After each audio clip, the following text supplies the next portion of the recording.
Hello, everyone. Charles Watts here. Welcome back to Inside Arsenal and welcome to the start of another week. It is Monday, which means only one thing.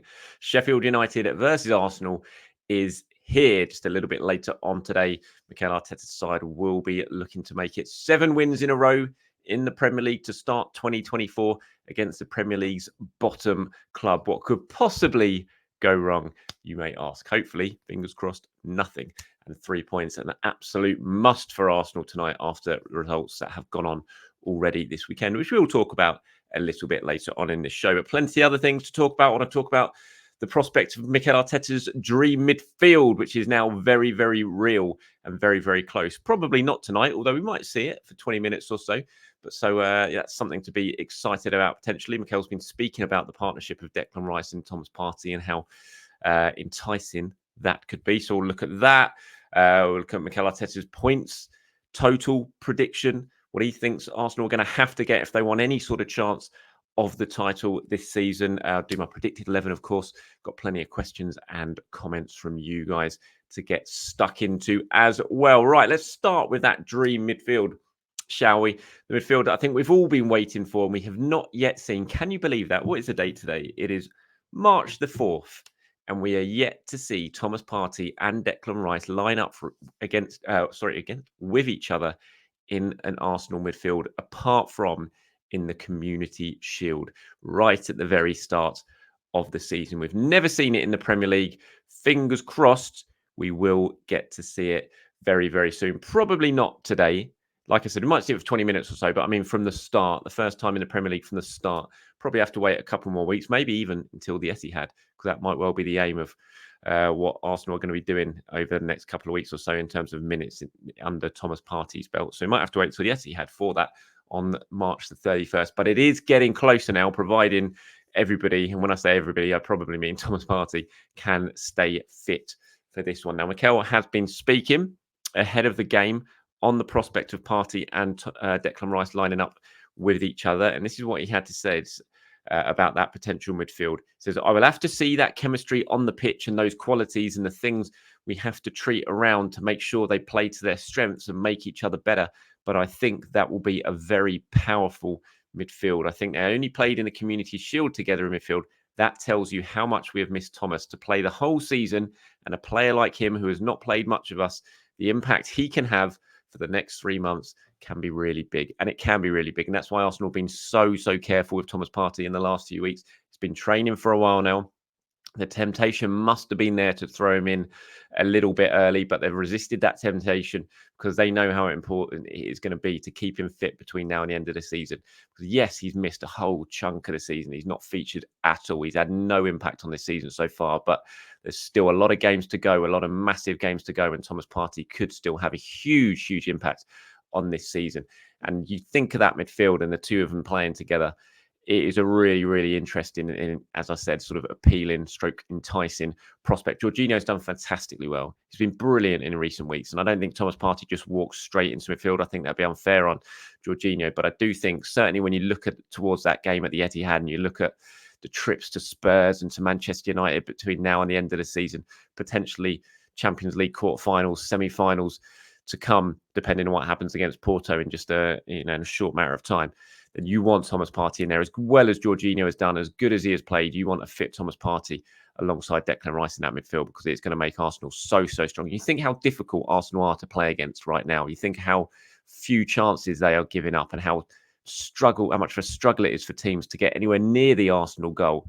You put Thomas Partey into that midfield as well with the ability he's got to win back possession. You know, they don't call him the octopus for nothing.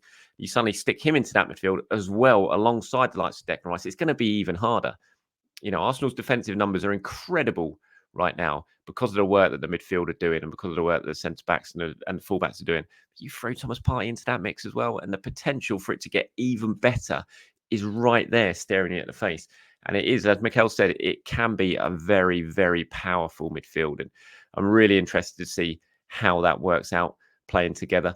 You know, I think 20 minutes or so today for Thomas Partey, that'll be fine. Maybe stretch that to half an hour against Brentford at the weekend, and then you've got the very real chance, real possibility of Thomas Partey playing against Porto before the international break, maybe even starting against Porto before the international break, and that's a huge thing. So let me know what you guys think about it. Does Thomas Partey come straight into this team?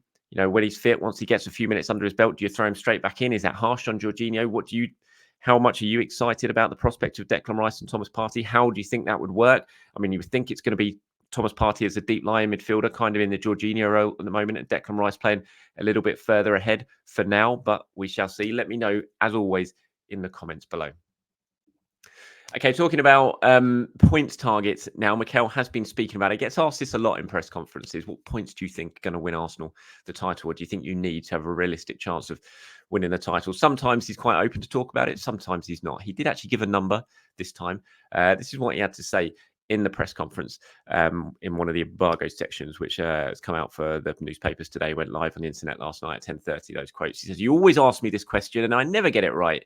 The demands you might have to win every game, I just don't know. I have no clue. There are a lot of games. We are all going to have crazy schedules in the league, and this league might be different to last season. Anything under 90 points, I think, would be very difficult." Now, if Arsenal win all of their remaining games this season, I think they end up on 94 points. So there's 12 league games to go. So there's 36 points still available for them. If they win all of those games, then they end up on 94 points. So if anything under 90 points he thinks will be very difficult, Arsenal have to win at least So if they win 10, they'll be under. So they need to win at least 11 games for Arsenal to get above 90 points this season. So they need to win at least 11 out of 12 of those games to get there. So that means Arsenal have to win either at the Etihad. If not at the Etihad, then they have to win both games against Manchester United away and Tottenham away, something they've struggled to do in recent years, although they did win at Tottenham last season, which was very important. So anything under 90 points. And the way you look at the form that Liverpool are in right now, you look at the form that Manchester City are in right now, and he's probably not wrong. At the start of this season, I was beginning to think, 85 points might be enough. I think teams are going to be taking points off each other, and 85 points might be enough this season, which would be mad when you look at the points totals in recent years. But as it's going on, and as City are getting into their groove, which they are right now, Liverpool keep winning, albeit a little bit fortuitously, late goals, but they all count. They all count to points, and Liverpool have got that momentum. They've got some big players coming back. And the two teams do crucially have that very slight advantage over Arsenal. 2 points for Liverpool, 1 for Manchester City. So, yeah, it's going to be interesting. I think he's probably, give or take, maybe a point. He's probably about right, which just shows the levels Arsenal are going to have to play out between now and the end of the season if they do want to win this title, and they certainly do want to win the title. And yeah, he still, isn't it? It's hard not to look back on missed opportunities this season. Taking 1 point from Fulham home and away, it's just so frustrating. That and other games as well, of course, where Arsenal have seen victories, even the North London derby, the 2-2 against Spurs earlier in the season. It's so easy to look back on those missed opportunities. The home game against West Ham. Arsenal are in a really good position. They're in a really strong position, but they could be in a much stronger one had they not had a few slip-ups so far. But I suppose you can say that about any season. So let me know, again, your thoughts on that. 90 points. Do you think that'll be enough to win the title this season? Do you think Arsenal can reach 90 points? Do you think they can go to the Etihad and win? We won't have to wait too long to find out when it comes to that question. Training yesterday before the trip up to Sheffield United, Arsenal posting pictures of it. Obviously, no Zinchenko or Tomiyasu in those pictures. That doesn't necessarily, as I'm sure you're all aware by now, mean that they're not going to be fit, that they have been ruled out. It's just what Arsenal do. If there's any sort of injury doubts over players, they don't put them in photos. We know Mikel Arteta is very hot on that. So, I've seen everyone saying, "Oh, they're not in the pictures. That means they're out." It doesn't necessarily. They might well be out, but we'll have to wait and see. But just because they're not in the pictures, that doesn't mean that. Jurien Timber, obviously front and centre in the training pictures, not going to be involved in this one tomorrow, but getting very close now, which is really good. Seen him constantly involved in training sessions, which is fantastic. Obviously, Gabriel Jesus is back and ready to start, as Mikel Arteta said. Thomas Partey, we know, obviously available. Fabio Vieira has been training as well. So, Arsenal very strong now. The squad is very strong. They've got a couple of players still out, but other than that, you chuck Tomiyasu and Zinchenko back into the mix, and suddenly a hell of a lot of options for Mikel Arteta to play with just at the really crucial stage of the season. So that is really good to see. Predicted 11 time now for tonight's game. Now, I'm going here with the same 11 that played and won against Newcastle. I might be wrong. I probably am wrong. I tend to be wrong when it comes to my predicted 11s, but I'm sticking with it. So there's no place for Trossard in this team for me. I think he's going to stick with Jorginho and Rice. It wouldn't surprise me, though, if he does do something different. It wouldn't surprise me if he did what he did at Nottingham Forest, because it might be a similar type of game and he'll be expecting a similar type of setup from Sheffield United that we saw at Nottingham Forest. So you might go with an extra, more attack-minded player, more, an Emil Smith-Rowe to get in and around the pocket, someone like that, or a Trossard playing in that role. So we'll have to wait and see. Trossard could play on the left even, and Martinelli could be on the bench. Jesus is there. Mikel says he's fit enough to start, so Jesus could come on, and that could mean Havertz could play in the midfield role and Rice could drop into Jorginho. So there's loads and loads of options for Mikel, but this is a predicted 11 I'm going with. They played so well against Newcastle that I can just see him going somewhere similar. And I think with Jesus, you give him 20 minutes, you give him half an hour, try and build up those minutes, because I think Mikel will be looking at Jesus and wanting him to start against Porto in the Champions League. So I want to build the minutes up ahead of that game. So give him 20, 30 minutes today, maybe giving him an hour against Brentford at the weekend, and then have him ready to go, fully ready to go against Porto in the Champions League. So this is what I've gone for. Raya in goal, back four of White, Saliba, Gabriel and Kivior. Jorginho playing as the sort of holding midfielder. Declan Rice again playing as a more advanced midfielder out the two of him and Jorginho alongside Martin Odegaard. And then the front line, I've gone Saka, Havertz and Martinelli.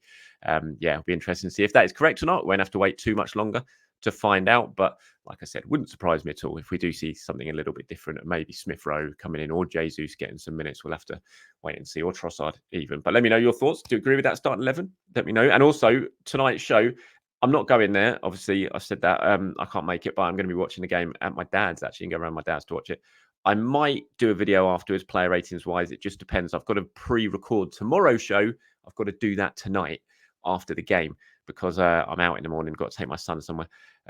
So I can't do my usual video. So I'm going to pre-record it tonight at my dad's show. If you want to get involved in that, you're going to have a very small, limited amount of time to do it. If you want to get your response to what you saw tonight, your thoughts on the game, who played well, who didn't. But if you come back to either this video, or if I do manage to get a player ratings video done, actually, no, because I won't have time to do that. I won't have time to watch your comments. So if you do come back immediately on full time, come back to this video, today's video, and leave your comments below, giving your thoughts on the game, and I'll try and pull a few of them together and get them included in tomorrow's show. So you can have a little time frame. Apologies for that. Only a small little time frame tonight after full time to get your responses in, to get your thoughts on the game if you want to get them included in tomorrow's show. Right, just quickly turning our attentions to what else we saw at the weekend while Arsenal weren't in action. It was a nearly weekend, wasn't it? Pretty much in all of the games. Obviously, what happened against Liverpool and Nottingham Forest at the City Ground, very, very nearly for Arsenal, seeing Liverpool drop points. They didn't. Watching the Manchester derby yesterday, United leading for an awful long time after that absolute stunner from Marcus Rashford to give United the lead. Held on to that lead for about an hour somehow, because Man City was so much better than them. Man United were rank bad once again. But they did hold on to that lead for a long, long time. But as soon as Phil Foden made it 1-1, it was inevitable City were going to go on and get the win. And in the end, they did it pretty comfortably, winning 3-1. And it could have been a hell of a lot more. It was so one-sided.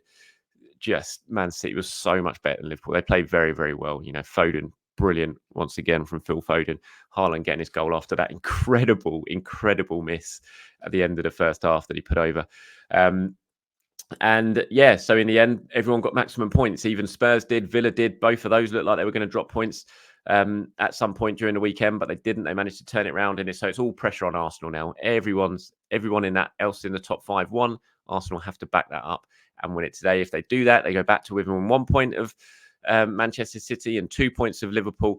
They need to do that with that game coming up between Liverpool and Man City very, very soon. Arsenal have to get the win today, then win against Brentford at the weekend, and then see what happens when Liverpool and Manchester City face off in a very short amount of time. So that's how things stand in the Premier League. It's all very, very tight.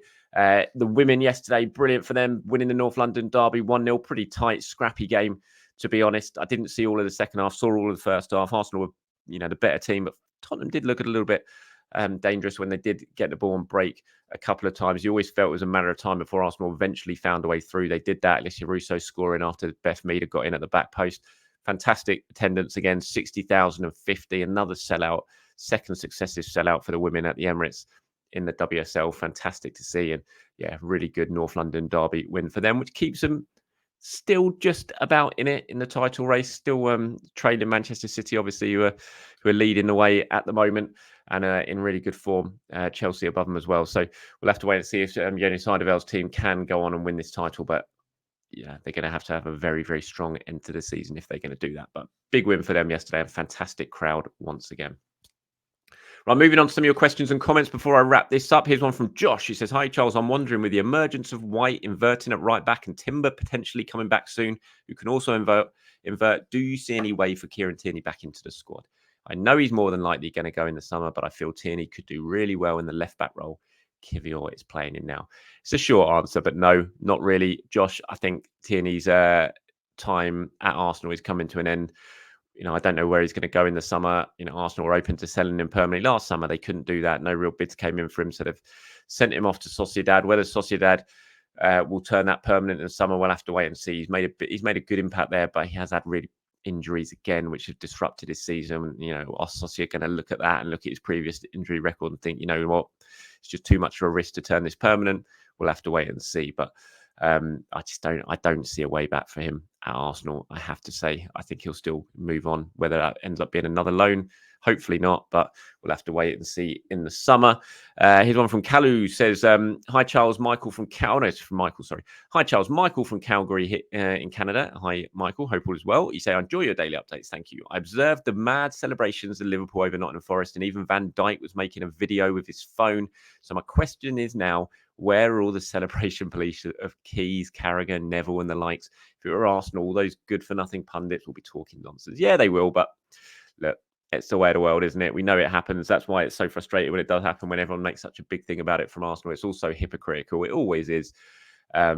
And it's just not going to change. I've heard nothing from Carragher since about Liverpool celebrations. I don't care, because Liverpool have every right to celebrate. They should celebrate. You get a win like that in the 99th minute, you should go absolutely nuts. The fans should go nuts. The players should go nuts. They're allowed to do whatever they want to do.